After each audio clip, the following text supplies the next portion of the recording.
Jerusalem's walls were reduced to rubble, a stark reminder of past defeats. The once imposing barriers, meant to protect and defend, now lay in scattered pieces. Its people were exposed, vulnerable, and filled with a deep sense of shame. They felt the weight of their vulnerability, their spirits crushed under the burden of their circumstances. For years they lived amidst the ruins, a constant, painful reminder of what had been lost. The broken stones and shattered remnants served as a daily testament to their humiliation. Each day was a daily reminder of defeat, a heavy weight on their hearts and minds. The physical destruction mirrored the internal devastation they felt. But even in the darkest of times, God had not forgotten them. A glimmer of hope remained, waiting to be ignited.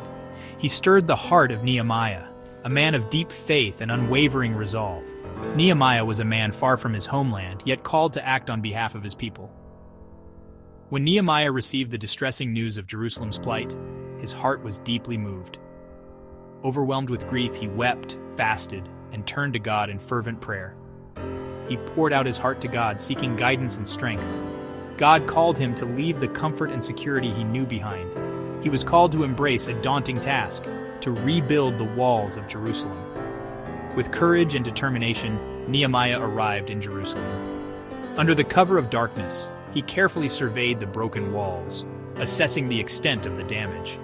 He looked beyond the devastation and saw not just ruins, but the potential for restoration, a beacon of hope amidst the despair. He gathered the people together, sharing his vision for a renewed Jerusalem. He spoke of God's favor and the opportunity to rebuild their city and their lives. He painted a vivid picture of restoration, a future where Jerusalem would once again stand strong. Instead of dwelling on past failures and assigning blame, he inspired a spirit of unity and collaboration. With newfound resolve, they declared, "Let us rise up and build." A spark of hope ignited in their weary hearts, replacing despair with determination. No longer scattered and disheartened, they began to converge. They transformed from a broken people into a united team, ready to face the challenge ahead. They became God's team, working together for a common purpose. They were ready to rebuild their city, their lives, and their future. Each stone they lifted was not just a building block, but a step toward healing and restoration. The city's future, once shattered, was now being carefully and deliberately restored. It was being rebuilt one act of faith, one act of obedience, at a time. The rebuilding had begun, and with it, a new chapter in Jerusalem's story. As hope rose with each stone laid, so too did the opposition intensify. The glimmer of a restored city ignited a fire in the hearts of some, but it stoked the flames of resentment in others. Sanballat and Tobiah, ever the antagonists, resorted to mockery and threats against the builders, their voices echoing with malice.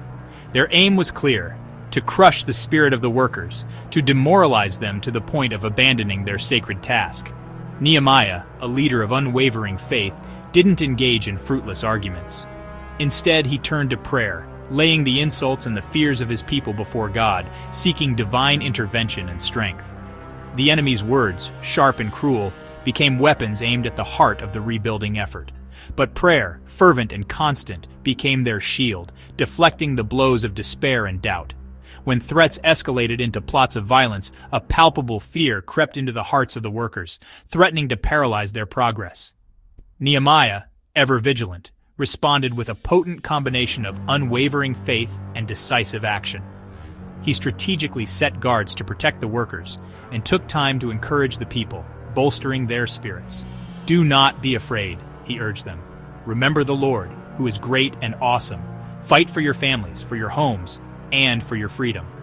The people, heeding his call, worked with trowels in one hand and swords held firmly in the other, ready to defend their progress. Trusting in God's protection, they diligently did their part, each contributing to the collective effort. The wall rose steadily, not just from carefully placed stone, but from the unyielding courage and unwavering unity of the people.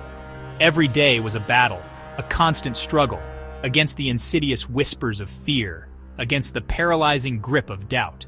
But together, shoulder to shoulder, they pressed on, fueled by their shared vision. Their unwavering faith served as their strongest defense, a bulwark against despair. Their unity was their strength, a bond that could not be broken by external forces. And so, the work continued undeterred by the challenges they faced, a testament to their resilience and devotion. Trouble came from within, a subtle but dangerous threat that gnawed at the very foundation of their society. It wasn't an invading army or a natural disaster, but something far more insidious.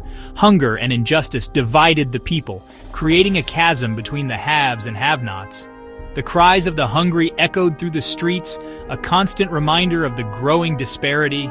The poor, desperate to survive, mortgaged their homes and fields, sacrificing their future for immediate relief. They were trapped in a cycle of debt, with little hope of escape. Some, in their utter desperation, even sold their children into servitude to survive the crushing weight of poverty. A heartbreaking decision, born of impossible circumstances. Wealthy nobles, blinded by greed, took advantage of the vulnerable, exploiting their plight for personal gain. Their actions fueled the flames of resentment and division. They were charging exorbitant interest rates and ruthlessly seizing property from those who couldn't pay, further widening the gap between rich and poor. The wall's greatest threat wasn't outside, from the enemies they could see and fight. But inside, greed and division were eroding the very fabric of their society, threatening to bring it all crashing down. Nehemiah, witnessing this injustice, was furious. His righteous anger burned against the oppression he saw. He immediately called the leaders to account, demanding an explanation for their actions and the suffering they had caused. "What you are doing is not right. How can we expect God to bless us when we are oppressing our own people?" He demanded justice, a complete reversal of their exploitative practices, and a commitment to fairness for all. He commanded them to return the fields, the homes, and the exorbitant interest they had unjustly collected. To Nehemiah's surprise, the officials agreed, perhaps sensing the gravity of the situation and the potential consequences of continued defiance. They were moved by Nehemiah's unwavering integrity and his genuine concern for the well-being of the community. They began to restore what they had taken, returning land and possessions to their rightful owners.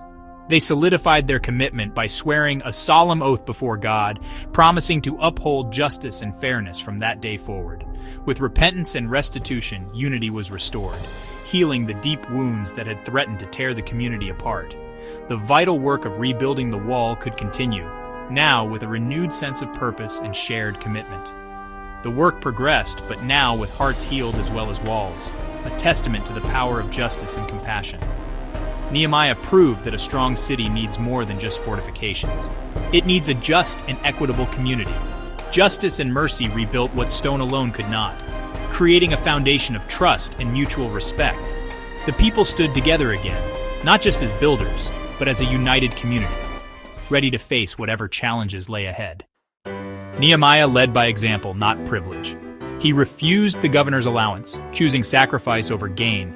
He fed many from his own table, never seeking reward. His leadership was service, shaped by reverence for God. When enemies tried to lure him away with false peace, Nehemiah saw through the trap. "I am doing a great work and cannot come down," he replied. He stayed focused, refusing distraction. 4 times they tried, 4 times he stood firm. Nehemiah's unwavering heart was his fortress. His focus kept the work moving forward. He showed that true leadership is steadfast, selfless, and unshakable. The people followed his example. The wall neared completion. With threats silenced and unity restored, the wall rose quickly. In just 52 days, the impossible was done. The last stone set, the city was whole again. Joy and gratitude filled Jerusalem. The wall stood as a monument, not to human strength, but to God's faithfulness. Enemies trembled, knowing this was God's work. The project they mocked became a testimony to God's power. Nehemiah's story teaches us God uses ordinary people for extraordinary things. Prayer, hard work, and unity overcome any obstacle. When we trust God and work together, no wall is too broken to rebuild. The victory belongs to the Lord.